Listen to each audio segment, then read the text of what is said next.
Hai, welcome back di Simales, channel yang bahas suka-suka admin.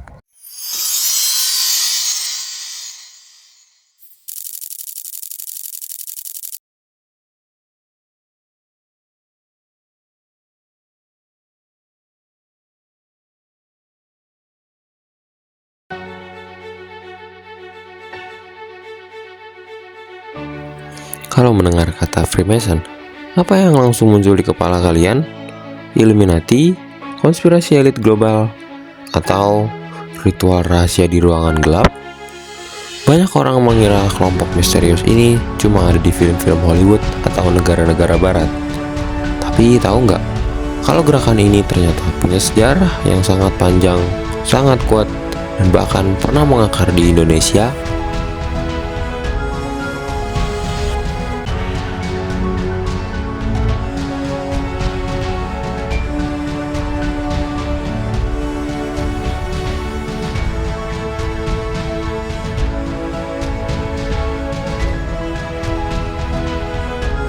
Jauh sebelum Indonesia merdeka, kota-kota besar kita dulu dipenuhi oleh markas-markas rahasia mereka yang oleh masyarakat lokal dijuluki sebagai Gedung Setan. Bahkan, tokoh-tokoh penting seperti bupati hingga bangsawan Jawa zaman dulu ternyata banyak yang menjadi anggotanya. Kok bisa kelompok ini masuk ke Nusantara? Apa yang sebenarnya mereka lakukan di dalam gedung-gedung misterius itu? Dan kenapa akhirnya mereka dilarang total oleh Presiden Soekarno?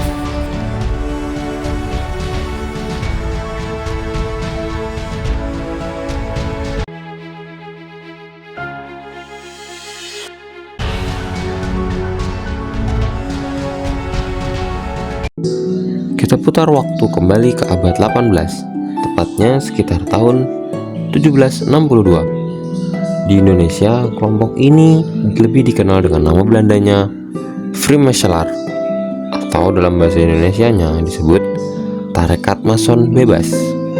Mereka dibawa masuk oleh orang-orang VOC.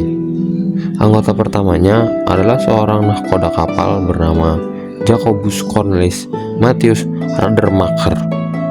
Dialah yang mendirikan loji atau tempat pertemuan resmi Freemason pertama di Asia yang bernama Lodge La Choise di Batavia pada tahun 1764. Dalam waktu singkat, loji-loji baru bermunculan di berbagai kota besar di Hindia Belanda. Bagi para anggotanya, loji ini adalah tempat berdiskusi tentang ilmu pengetahuan, filsafat, kemanusiaan, dan sekularisme. Tapi, bagi masyarakat lokal pribumi saat itu, tempat ini adalah tempat yang sangat menyeramkan. Kenapa? Karena sifat pertemuannya sangat super tertutup. Jendelanya selalu ditutup rapat, dijaga ketat, dan kegiatannya dilakukan malam hari. Masyarakat lokal yang bingung akhirnya menciptakan rumor kalau orang-orang dalam gedung itu sedang memanggil roh halus, memelihara jin, atau menyembah setan. Itulah asal-usul kenapa markas Freemason di Indonesia selalu dijuluki Gedung Setan. Awalnya, keanggotaan Freemason di Indonesia murni hanya untuk orang Eropa kelas atas. Tapi, memasuki abad ke-19 dan ke-20, mereka mulai membuka pintu untuk kaum elit pribumi. Kalian tahu, pelukis legendaris Indonesia Raden Saleh? Beliau tercatat sebagai orang asli pribumi pertama yang resmi menjadi anggota Freemason setelah diangkat di sebuah loji di Den Haag, Belanda pada tahun 1836. Bukan cuma Raden Saleh, banyak bupati dan kaum intelektual Jawa yang ikut bergabung.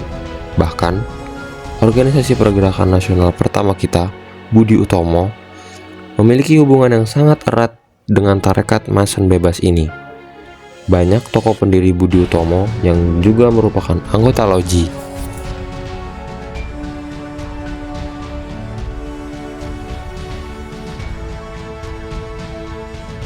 Nah, di sini plot twistnya. Di balik semua teori konspirasi buruk yang beredar sekarang, rekam jejak sejarah mencatat kalau Freemason di Hindia Belanda justru banyak bergerak di bidang sosial dan pendidikan. Mereka mendirikan sekolah-sekolah sekuler modern tanpa memandang agama, membangun perpustakaan umum pertama, menggalang dana untuk korban bencana, hingga mendirikan bank tabungan untuk membantu ekonomi masyarakat kecil. Gerakan humanisme mereka secara tidak langsung ikut melahirkan generasi emas pribumi yang melek pendidikan barat, yang nantinya justru berbalik memimpin perjuangan kemerdekaan Indonesia. Setelah Indonesia merdeka pada tahun 1945, posisi Freemason di Indonesia mulai terombang-ambing. Sentimen anti-barat dan anti-kolonialisme sedang tinggi-tingginya. Pemerintah dan masyarakat mencurigai organisasi ini sebagai kepanjangan tangan atau mata-mata dari kekuatan barat.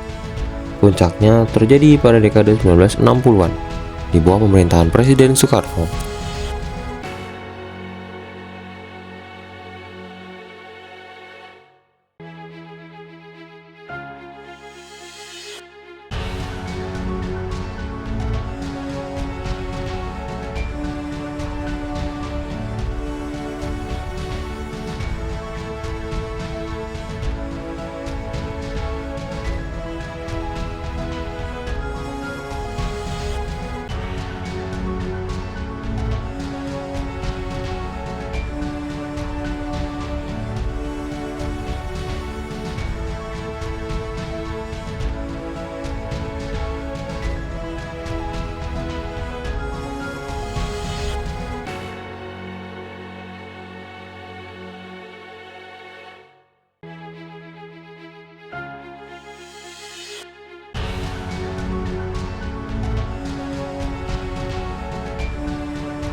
Pada tahun 1961, Bung Karno mengeluarkan peraturan awal yang membatasi mereka, dan tepat pada tanggal 27 Februari 1962, melalui keputusan Presiden nomor 264 tahun 1962, Bung Karno resmi membubarkan dan melarang Freemasonry beroperasi di seluruh wilayah Indonesia. Alasan utamanya tegas, asas dan sifat organisasi yang sangat rahasia, internasional dan kosmopolitan dianggap tidak sesuai dengan kepribadian bangsa Pancasila serta manifesto politik Indonesia saat itu. Bukan cuma Freemason, organisasi lain seperti Rotary Club, Lions Club, dan Liga Demokrasi juga ikut disikat dan dilarang. Sejak hari itu, seluruh aktivitas tarekat Mason bebas di Indonesia resmi mati secara hukum. Aset-aset mereka mulai dari tanah hingga gedung loji yang megah langsung disita oleh negara.